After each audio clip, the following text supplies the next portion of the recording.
Kemudian Bapak Ibu di dalam buku tarif atau di dalam buku HS ya, itu juga ada di dalam formatnya itu bagaimana sih cara menggunakan buku ini gitu ya. Bagaimana cara menggunakan buku ini? Contohnya kalau kita lihat di buku HS ya, Bapak Ibu bisa buka juga di buku Anda. Itu di halaman-halaman depan itu ada ketentuan untuk mengintegrasi harmonious system. Ya, bagaimana caranya untuk menggunakan harmonious system, gitu ya. Di sini ada 6 cara, ya, tergantung dari barangnya, ya. Ada 1, 2A, 2B, 3A, 3B, 3C, 4, 5A, 5B, dan 6. Ya. Nah, pertama, Kumas nomor 1 ini bicara tadi saya bilang tentang judul dari bagian atau bab. Itu yang menyebabkan Anda memasukkan suatu barang menjadi suatu klasifikasi tertentu. Gitu. Tapi Bapak Ibu, belum tentu barang yang kita impor atau mau kita klasifikasikan itu cocok dengan judul dari bagian atau judul dari bab. Belum tentu. Ya, contoh nih. Ya, kita lihat ke misalnya bab 1 misalnya. Ya. Kita lihat di bab 1 Bapak Ibu. Bab 1 ini bicara tentang binatang hidup. Ya. Artinya secara awam, secara logika, harusnya kalau kita mau impor atau mau klasifikasikan atau ekspor suatu barang yang namanya binatang hidup harusnya masuk ke bab 1. Kan gitu ya, harusnya masuk ke bab 1. Gitu. Tapi ternyata Bapak Ibu, tidak semua binatang hidup masuk ke bab 1. Kenapa seperti itu? Itu diatur. Aturnya dari mana? Dari catatan-catatan yang ada di dalam suatu bagian atau suatu bab. Kadang-kadang di catatan-catatan itu disebutkan bahwa ada barang-barang yang memang harusnya di bab ini. Tapi karena kondisi tertentu, atau tujuan tertentu, atau fungsi tertentu, maka dia pindah ke bab lain atau ke bagian lain. Contoh nih misalnya, apabila kita impor ikan, nggak masuk ke bab 1, walaupun dia binatang hidup. Dia masuknya ke bab 3. Jadi ada binatang hidup yang tidak hanya masuk ke bab 1, tapi juga masuk ke bab 3. Contohnya apa? Contohnya ikan, kolestria, moluska, atau binatang-binatang invertebrata air lainnya. Ya. Kemudian juga ada mikroorganisme, kultur dari pos 3002. Ini ada bakteri dan virus, Bapak Ibu. Bakteri dan virus, ya itu harusnya kan binatang hidup juga. Gitu. Tapi mereka diklasifikasikan bukan ke bab 1, tapi ke bab 30. Kemudian juga ada binatang-binatang dari pos 9508. Nah, bingung lagi nih. 95 kan mainan, Pak. Alat olahraga. Kenapa ada binatang di situ? Gitu. Nah, maksudnya begini.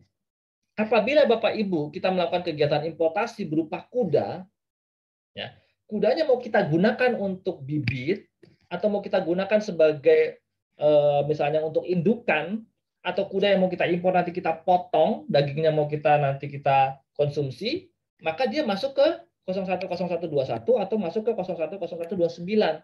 Tergantung dari kondisinya, apakah masih bibit ataukah sudah dewasa. Gitu ya.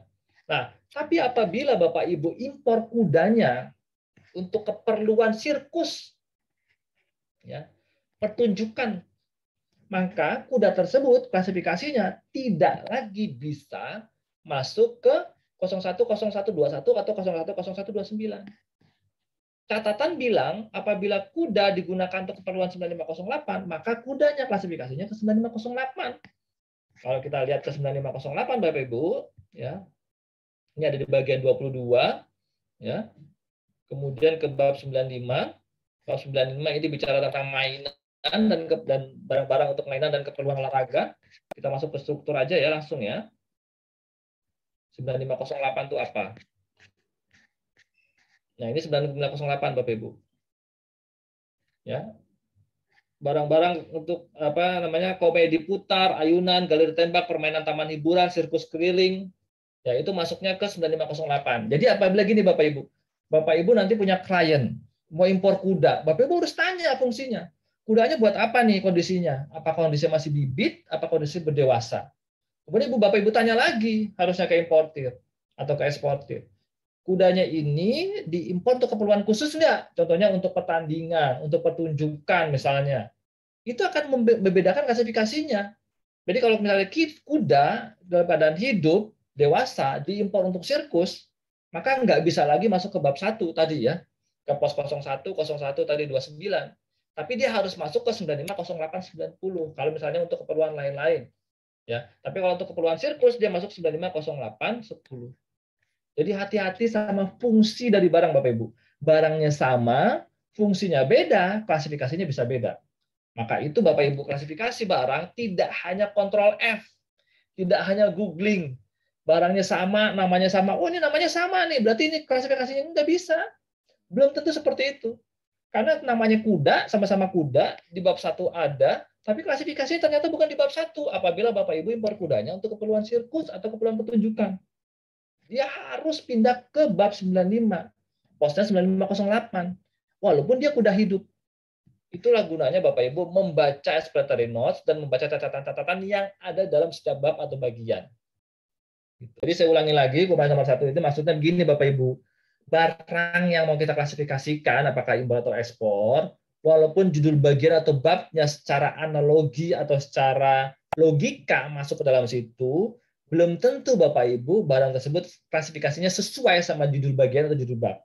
Bapak Ibu harus baca lagi catatan-catatan, baca lagi explanatory notes, apakah barang yang mau kita impor atau ekspor itu klasifikasinya pindah ke bab lain apa enggak. Apabila memang ada sebuah catatan yang mengeluarkan barang itu karena kondisi tertentu atau fungsi tertentu pindah ke suatu bab lain yang disebutkan di dalam catatan. Makanya hati-hati ya Bapak Ibu ya, jangan kontrol F, jangan googling untuk mencari klasifikasi suatu barang, tapi benar-benar dianalisa.